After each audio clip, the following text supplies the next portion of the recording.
Hey guys, welcome back to Almo Fam. ఇవాళ మనం మహాబలిపురంలో చూడాల్సిన ప్లేసెస్ ఏంటో తెలుసుకునేద్దామా. ఆల్రెడీ మేము దీని మీద ఒక వీడియో చేసాము, అందులో షో టెంపుల్ గురించి ఉంది. సో అది చూడని వాళ్ళు అది కూడా చూసేయండి. ఈ వీడియో వచ్చి part 2 of that Mahabalipuram vlog. So Mahabalipuram అంటే అందరికీ నార్మల్గా గుర్తొచ్చేది బీచ్. ఎప్పుడు మనం బీచ్కి సన్సెట్ టైంలోనే వెళ్తుంటాం, బట్ సన్ రైజ్ వ్యూ కూడా చాలా బాగుంటుందండి. మీరు ఈసారి మహాబలిపురం వెళ్ళినప్పుడు సన్ రైజ్ చూడడానికి ట్రై చేయండి. చూసారా వ్యూ ఎంత మంచిగా ఉందో. సో మహాబలిపురం మొత్తం విజిట్ చేయడానికి మనకి 1 to 2 days సరిపోతుంది. సో ఆ 1 to 2 daysలో బీచ్లో సన్ రైజ్ చూడడం మాత్రం మిస్ అవ్వకండి. సో బీచ్ అయిపోయిన తర్వాత మహాబలిపురంలో మనకి చాలా హిస్టారికల్ ప్లేసెస్ ఉన్నాయి. అందులో మనం ఫస్ట్ పంచరాధాస్కి వెళ్ళిపోదాం. సో ఈ పంచరాధాస్ అనేది మొత్తం స్టోన్లో కార్వ్ చేసినటువంటివి. ఇవన్నీ పల్లవాస్ టైంలో జరిగినటివే, నరసింహన్ వర్మ 1 పీరియడ్లో. సో ఇక్కడ 5 రథాస్ ఉంటాయి. ఈ 5 రథాస్ అనేటివి ఒక్కొక్కటి ఒక్కొక్క పాండవులకి వాళ్ళు డెడికేట్ చేశారు. పాండవులకే కాదు, ద్రౌపదికి కూడా. సో ఇది మహాభారతంకి ఎలాంటి లింక్ లేకపోయినా కానీ పల్లవాస్ టైంలో ఇవి కన్స్ట్రక్ట్ చేసినప్పుడు పంచపాండవులకి మరియు ద్రౌపదికి ఇవి డెడికేట్ చేశారు. ఈ 5 రథాసే కాకుండా ఈ స్టోన్ స్ట్రక్చర్లో అక్కడ ఒక లయన్ని, ఒక ఎలిఫెంట్ని కూడా కార్వ్ చేశారు స్టోన్లోనే.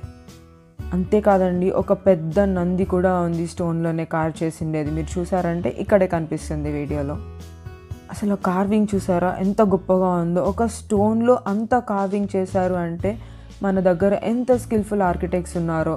సో ఈ హిస్టారికల్ ప్లేసెస్ అన్ని చూడడానికి మనం టికెట్ ఆన్లైన్లోనే పర్చేస్ చేయాలి. ఒక పర్సన్కి 35 రూపీస్ మాత్రమే. మనకి కావాలంటే గైడ్ని కూడా బుక్ చేసుకోవచ్చు, అది కూడా ఆన్లైన్లోనే చేసుకోవచ్చు. సో ఇక్కడ ఎంట్రీ అయ్యే ముందు టికెటింగ్ కౌంటర్ ఉంటుంది, అక్కడే QR కోడ్ ఉంటుంది. మనం అది స్కాన్ చేసి ఎన్ని టికెట్స్ కావాలో అన్ని టికెట్స్ బుక్ చేసుకోవచ్చు. ఒక్క టికెట్తోనే Shore Temple, Arjuna's penance, 5 rathas, lighthouse ఇవన్నీ చూడొచ్చు. అద్దంలో చూసారా ఒక పాత్వే లాగా ఉంది కదా, యాక్చువల్గా ఇది బ్యాక్ సైడ్ మొత్తం కార్వ్ చేశారండి. స్టోన్లోనే ఒక వే లాగా క్రియేట్ చేశారు.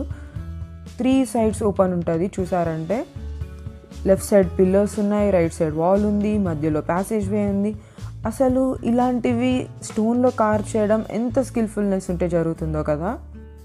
మనము ఒక్కొక్కటి పరిశీలించి వెళ్తూ ఉంటే మనకి జస్ట్ ఈ 5 రథాస్ చూడడానికి ఒక హాఫ్ డే సరిపోతుంది.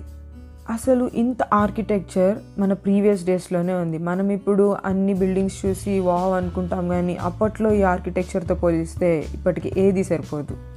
మేము విజిట్ చేసిన టైంలో ఎండ ఉన్నింది, లైట్గా వర్షం కూడా పడింది. సో అందుకే బ్యూటిఫుల్ రెయిన్బో వచ్చింది. సో అది కూడా క్యాప్చర్ చేసేసాను, చూసేయండి.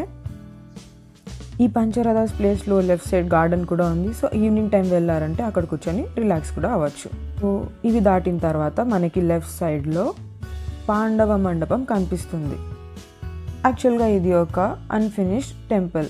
సో ఇది యాక్చువల్గా టెంపుల్ లాగా చేద్దాం అనుకున్నారు, బట్ ఎందుకో ఇది అన్ఫినిష్డ్గానే మిగిలిపోయింది. సో ఆ స్ట్రక్చర్స్ అని చూసారా ఎంత మంచిగా ఉన్నాయో. ఆ పిల్లర్స్ చూసారంటే మనకి లయన్ పైన పిల్లర్ ఉన్నట్లుంది. అండ్ మన కృష్ణుడు పద్మనాభ స్వామి అవతారంలో కూడా ఉన్నారు. లోకల్గా ఈ టెంపుల్ని పంచపాండవ మండపాన్ని కూడా పిలుస్తారు. సో మనం ఈ మండపం నుంచి బయట వచ్చాక ఒక పెద్ద రాక్ కనిపిస్తుంది. ఆ రాక్ పైన చూసారా స్టెప్స్ కార్వ్ చేశారు, ఎంత క్లియర్గా కనిపిస్తున్నాయో. సో మనం ఆ స్టెప్స్ ఎక్కి పైకి వెళ్ళామంటే పైన ఒక మండపం లాగా కూడా ఉంది.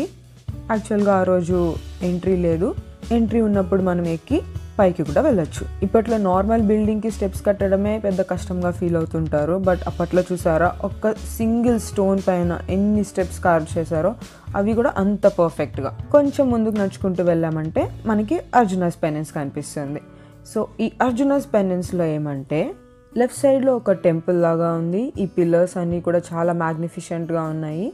వాటి తర్వాత కొంచెం మనం రైట్లో చూసామంటే ఒక సింగిల్ రాక్ పైన చాలా కార్వింగ్ ఉంది. ఆ ఎలిఫెంట్స్ అనేటివి ఫారెస్ట్ లైఫ్ని డెపిక్ట్ చేయడానికి. మీరు లెఫ్ట్లో చూసారంటే విష్ణు టెంపుల్ కూడా ఒకటి కార్వ్ చేస్తున్నారు. ఈ అర్జునాస్ పెనెన్స్ మెయిన్గా ఏం డెపిక్ట్ చేస్తుందంటే అర్జునుడు శివుడి దగ్గర నుండి పశుపతి అస్త్రం తెచ్చుకున్నది డెపిక్ట్ చేస్తుంది. అంతేకాకుండా కొంతమంది స్కాలర్స్ భగీరథుడు గంగని భూమిపైకి తీసుకొచ్చిన ఈవెంట్ని డెపిక్ట్ చేస్తుందని కూడా చెప్తారు. మనము రైట్లో చూసామంటే 3 monkeys ఉన్నాయి కదా, అది కూడా ఒక లైఫ్ని డెపిక్ట్ చేయడమే.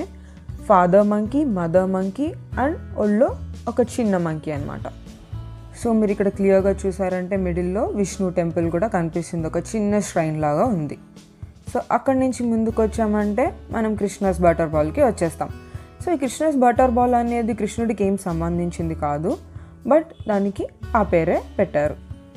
ఈ రాక్ యాక్చువల్ నేమ్ వచ్చి బ్యాలెన్స్డ్ రాక్, బట్ అందరూ కృష్ణాస్ వాటర్ బాల్ అని పిలుస్తారు.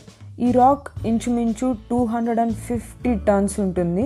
అండ్ అంతేకాకుండా ఇది చాలా మినిమల్ స్పేస్, అంటే 1.2 మీటర్ గ్యాప్లో మాత్రమే బ్యాలెన్స్ అయ్యి ఉంది. ఈ granite rock 6 metres high, 5 metres wide ఉంటుంది.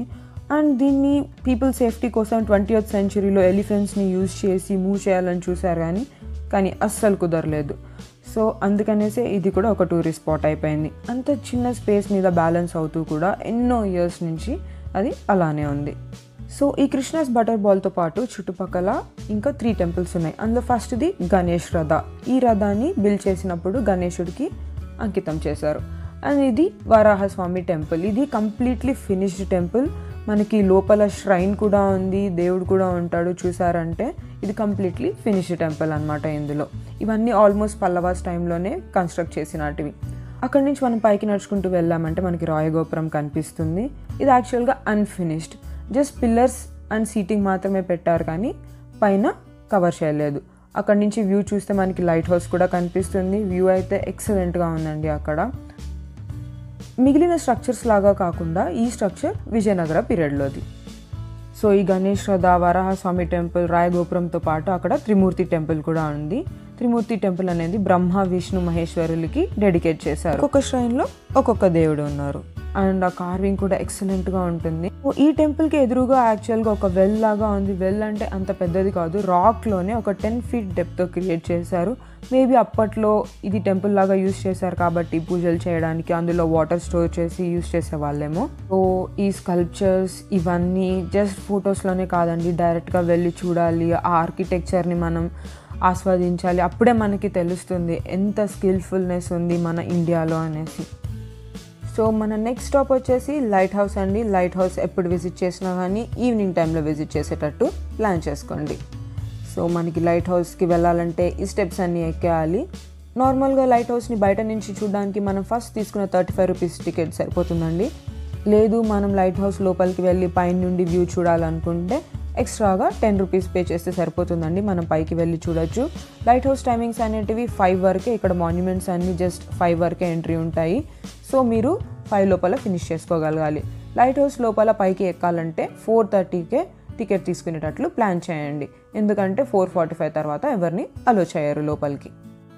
సో లైట్ హౌస్ లోపల స్టెప్స్ ఎక్కేటప్పుడే లోపల నుండి వ్యూ చూస్తుంటే సూపర్గా ఉంటుంది. మనం ఇక్కడ నుంచి చూసామంటే షో టెంపుల్ కూడా కనిపిస్తుంది లైట్ హౌస్ లోపల నుంచి చూస్తే. సో ఈ వ్యూ అంతా లైట్ హౌస్ నుండి తీసిండేదే అండి. లైట్ హౌస్కి ఎదురుగా ఒక టెంపుల్ ఉంటుంది, అది మహేశ్వరుడి టెంపుల్ అనమాట. అది కూడా కనిపిస్తుంది మనకి. సో ఈ వ్యూ అంతా లైట్ హౌస్ పైన నుండి తీసిందే. మనకి బీచ్ వ్యూ కూడా ఉంటుంది, చూసారా చాలా బాగుంది కదా. అలా ఎక్సలెంట్ వ్యూ అండి. మీరు వెళ్ళినప్పుడు మాత్రం లైట్ హౌస్ లోపలికి వెళ్ళి పైనుండి వ్యూ చూడడం మాత్రం మిస్ అవ్వద్దు. మోస్ట్లీ ఈవినింగ్ టైమే ప్లాన్ చేసుకోండి లైట్ హౌస్ విజిట్ చేయడానికి. సో లైట్ హౌస్ పైకి వెళ్ళినప్పుడు మనకి లైట్ హౌస్ చుట్టూ ఒక రౌండ్ వేసినట్లు ఉంటుంది. సో అక్కడ మొత్తం నడుచుకుంటూ వెళ్ళేటప్పుడు మనకి మహాబలిపురం మొత్తం 360 డిగ్రీ వ్యూలో కనిపిస్తుంది. సో మీకోసం నేను అది కూడా షూట్ చేసేసాను, చూసేయండి. ఈ historical places and world heritage సైట్స్తో పాటు ఏషియాస్ బిగ్గెస్ట్ సీషెల్ మ్యూజియం కూడా ఇక్కడ ఉంది, ఇండియా సీషెల్ మ్యూజియం. సో ఇది చూడడానికి మనకి అట్లీస్ట్ 2 to 3 hours పడుతుంది, ఎందుకంటే ఒక్కొక్కటి చూస్తూ వెళ్ళడానికి మనకు టైం పడుతుంది. లేదు జస్ట్ క్యాజువల్ గ్లాన్స్ కావాలంటే మనం ఒక 45 minutes to 1 hourలో ఫినిష్ చేసేయచ్చు. దీనికి ఎంట్రీ టికెట్ సపరేట్ ఉంటుంది, 300 రూపీస్ పడుతుంది. 5 ఉంటాయి ఇందులో, 5 ప్లేసెస్ చూడడానికి. సో దానికి సంబంధించిన వీడియో నెక్స్ట్ టైం అప్లోడ్ చేసేస్తాం. ఫస్ట్ బీచ్లో సన్ రైజ్ వీడియో చూసారు కదండి, ఇది సన్సెట్ వీడియో అనమాట. సన్ రైజే కాదండి, సన్సెట్ కూడా చాలా బాగుంటుంది. మూవీస్లో చూపించినట్టు బ్లూ కలర్ వాటర్ ఉంది కదా, సో ఆల్మోస్ట్ అలానే ఉంటుంది. సో మీరు వెళ్ళినప్పుడు బీచ్ని మాత్రం మిస్ అవ్వకండి. సో మహాబలిపురం అంటే ఈ స్ట్రక్చర్సే కాదండి, మహాబలిపురంలో ప్రతి ప్లేస్లో ప్రతి స్టోన్ మీద కార్వింగ్ ఉంటుంది, ఒక ఆర్కిటెక్చర్ ఉంటుంది. అంతేకాకుండా మహాబలిపురంకి ఆ పేరు ఎలా వచ్చిందనే దాని మీద కూడా మేము వీడియో చేసాము. ఆ వీడియో లింక్ కూడా డిస్క్రిప్షన్లో మెన్షన్ చేస్తాము, అది కూడా చూసేయండి. సో ఇంతే అండి ఇవాల్టి వీడియో. మీకు కానీ మా వీడియో నచ్చినట్లయితే లైక్ చేయండి, షేర్ చేయండి, కమెంట్ చేయండి, అలాగే సబ్స్క్రైబ్ కూడా చేసేయండి. Thank you for watching and stay tuned to Almo ఫ్యామ్.